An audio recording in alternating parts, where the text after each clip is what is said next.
I couldn't think of a more perfect segue to what I was going to. Stuart has beautifully laid out the landscape, which I fully agree. And I just came out with a book called Stuck. And interesting, it's how vaccine rumors start and why they don't go away.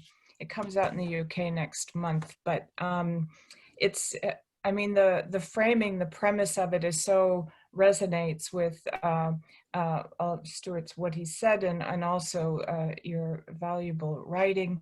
The book has more of the stories behind what was clearly laid out. And I think I fully agree that this sense of the uncaring state, I talk a lot in the book about the loss of empathy. And this over, I mean, vaccines are fantastic as a health intervention. They have saved millions of lives. But I think from the perception of it's not all of the vaccines are as important in some countries than others. There was a huge investment in community engagement, trust building, and understanding around the first 6 vaccines that in the early 80s were less than 20% of the world. And in this big push to reach 80% around the world, there was a huge investment of engagement. And then somehow the level of community listening, engaging, and understanding and relationships was kind of taken for granted. It was kind of, okay, the public's in, let's move on to other things. And more and more and more and more vaccines have been added in the meanwhile, many of which are invaluable in many ways, but as Stuart had mentioned, are not necessarily the priority, and that felt priorities. And that certainly was a challenge in polio. Some of we still have not eradicated polio, partly because some of these deep sentiments that this is imposed by a Western foreign, and particularly post 9/11, there was a lot of anxiety in Muslim populations that why do you keep coming with the same vaccine again and again and again, and we don't have water, we're not getting measles vaccines, which is actually killing our children. So a sense of, wait a minute, whose priorities are they? So I totally resonate with that. In the meanwhile, the number of vaccines, along with the pressure on systems, I mean, health professionals these days around the world, are very stretched, have very little time in their interaction with publics who, in the meanwhile, have become quite questioning, have become quite feeling very empowered by the whole new social media landscape. And in the background, there have been a lot of human rights mobilization about the right to the health and the right to information, the right to speech, to right. When I was in UNICEF before coming back to academia, I used to say to my colleagues, are we ready for the day when people actually embrace all the rights that we are encouraging that they're entitled to? And I think some of that has been happening now, where people are standing up for, well, wait a minute, we need a say in this matter. And in the meanwhile, there's a trust tension. I fully agree that the roots of a lot of these dissent and rumors and questioning comes at a local level. But we finally came from a kind of global to recognize the importance of local. But now in the hyper-connected social media environment, even in some of the remotest corners of the world, we have new challenges. The local becomes global. A small village can have an adverse event, and somehow that travels across the whole continent. And sometimes world. So that's another phenomena that we have to manage. Rumors are not new. Rumors recur. They're kind of like how can I say it? They recede and waiting for an opportunity to come back. The current tensions and conspiracies around 5G causing COVID. This is not new. It was 4G around H1N1. People blamed 3G around SARS. These are, anxieties about new technologies that get repurposed.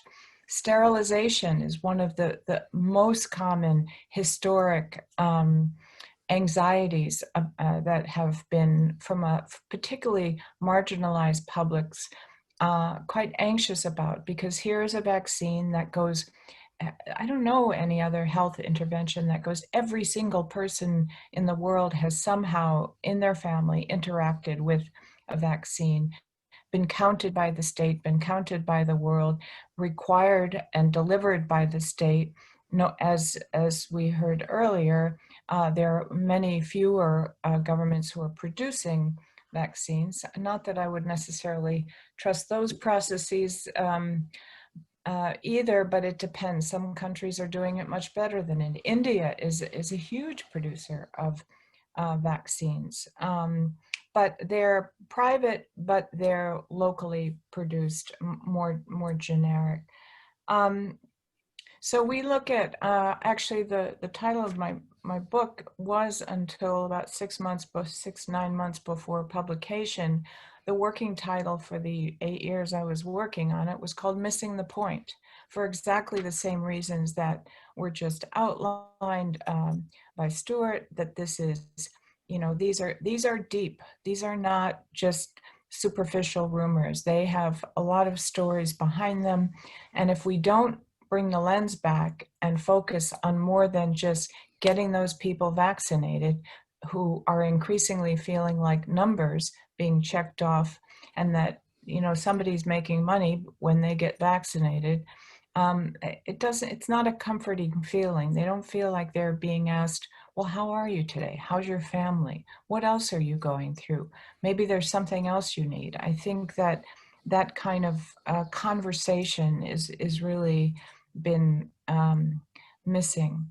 We're also seeing this phenomena now of the emotional contagion, that we see that the role of social media is not just spreading rumors. Like the HPV one has really been a classic one. Romania was definitely one, but we saw in 2013 in Japan, a group of girls reacted after an HPV vaccine, kind of pseudo paralysis, some nausea, chronic fatigue, some in wheelchairs, a whole mix of symptoms that were assessed as being psychosomatic, and which now WHO has a new term for it, stress-related reactions to immunization. At any rate, this phenomena led the government to suspending their recommendation of the vaccine. It's 8 years later now, and it's still suspended because of the aggressiveness of the public. But those sentiments jumped to Denmark, to Ireland, to Colombia, where 600 girls started having the same reactions among multiple schools. So there are some people like Simon Wesley at King's doing really important work in the Psychiatry Institute. We're doing more collaboration with them. We are seeing that actually what used to be symptoms that were provoked by seeing other girls or other children, this is not unique to HPV vaccine, with these reactions, would provoke fainting or nausea or whatever the phenomena was. Now we see that social media, YouTube images can provoke and amplify these experiences. The girls have these real symptoms, but the cause of it is different than what they think. It's the experience around it.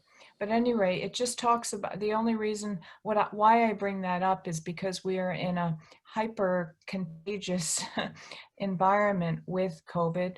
Uncertainty is, if we kind of pull the points that were just made to COVID, the anxieties around COVID also are related to a lot of other emotions. rumors around COVID and the anti-networks around vaccines have not mitigated in the face of a killing pandemic. They've amplified. They've joined up with anti-mask, anti-lockdown protests. So we've seen an amplification of the anxieties rather than a mitigation.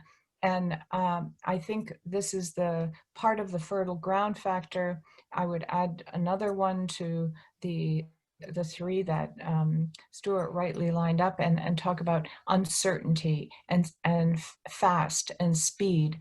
And the anxiety, the uncertainty around COVID is a huge fueling factor around the anxieties around not just the COVID vaccine, but interventions more broadly. I'm keen to have plenty of discussion time. I touched on some of the things that I think are important. It's a lot could be talked about, as it's been 10 minutes is short, but just to flag some of the key issues I think are important to think about. Thank you.